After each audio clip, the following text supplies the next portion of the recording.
کہ در حقیقت تزکیہ نفس کا ذریعہ یہ قرآن ہے۔ سینوں میں جو روگ ہیں، حب دنیا، حب مال، حب شہرت، حب اقتدار، جس کو کہ ایڈلر کہتا ہے دی ارج ٹو ڈومینیٹ، میرا غلبہ ہو، میرا تسلط ہو، میں نمایاں ہو جاؤں، میری حکومت بن جائے، اختیار میرے ہاتھ میں آ جائے، دی ارج ٹو ڈومینیٹ، یہ ساری ارجز ہیں ہماری در حقیقت جس سے فساد رونما ہے۔ یہ حب مال ہے جس کی وجہ سے ہمارے اندر تنافس ہے۔ الہاکم التکاثر حتی زرتم المقابر، یہ کثرت اور بہتات کی طلب تمہیں غافل کیے رکھتی ہے یہاں تک کہ قبروں تک جا پہنچتے ہو۔ آنکھ انسان کی کھل نہیں پاتی، جس کے پاس 10 نسلوں کے لیے کھانے کو موجود ہے، اس کی بھی حرص جو ہے اور مزید کا لالچ جو ہے وہ ختم نہیں ہوتا۔ یہ چیزیں ہیں اصل روگ، ان دلوں کے روگوں کا اور سینوں کے اندر کے ان امراض کا علاج قرآن ہے۔ یا ایھا الناس قد جاءتکم موعظۃ من ربکم وشفاء لما فی الصدور۔ اب جب یہ دو چیزیں ہو جائیں گی، اب تیسرا لفظ ہے ہدن۔ ہدایت بیکار ہے جب تک دل میں گداز نہ ہو، ہدایت بیکار ہے جب تک کہ نیت درست نہ ہو۔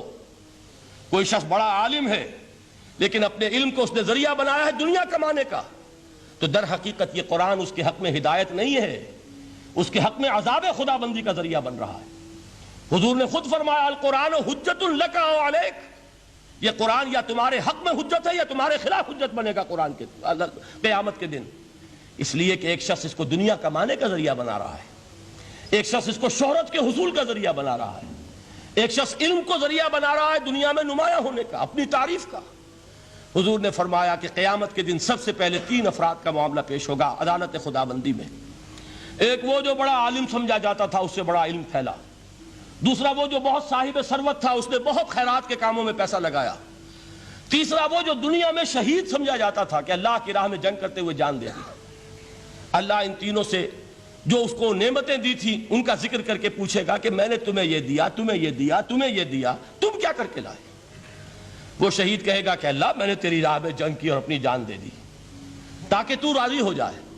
اللہ فرمائے گا کذبتا، تو نے جھوٹ بولا، انک قد قاتلت لان یقال جریء، تو نے تو یہ جنگ اس لیے کی تھی کہ کہا جائے کہ بڑا جری ہے، بڑا بہادر ہے۔ یہ لوگوں سے بہادری کے تمغے لینا تمہارا مقصود تھا۔ وقد قیل، وہ کہا جا چکا ہے، اب یہاں تمہارے لیے کچھ نہیں۔ اور فرشتوں کو حکم ہوگا اور وہ اوندے منہ اس کو گھسیٹتے ہوئے جہنم میں جھونک دیں گے۔ دنیا میں شہید سمجھا جا رہا ہے، آخرت میں جہنمی ہے۔ یہی حال اس عالم کا ہوگا، یہی حال اس دولت مند کا ہوگا۔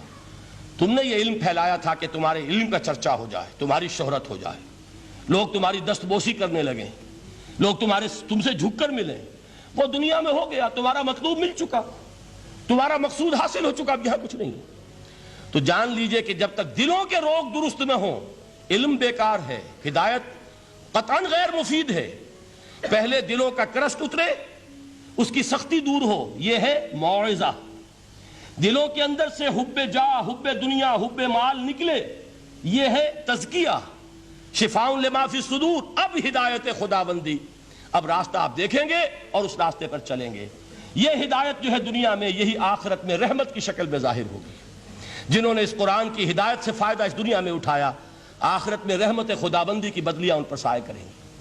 ایک حدیث میں تو باقاعدہ الفاظ آئے ہیں کہ سورہ بقرہ اور سورہ آل عمران یہ 2 بدلیوں کی صورت میں ظاہر ہوں گی میدان حشر میں، اور ان لوگوں پر سایہ کریں گی کہ جن کو ان سے بڑی محبت تھی۔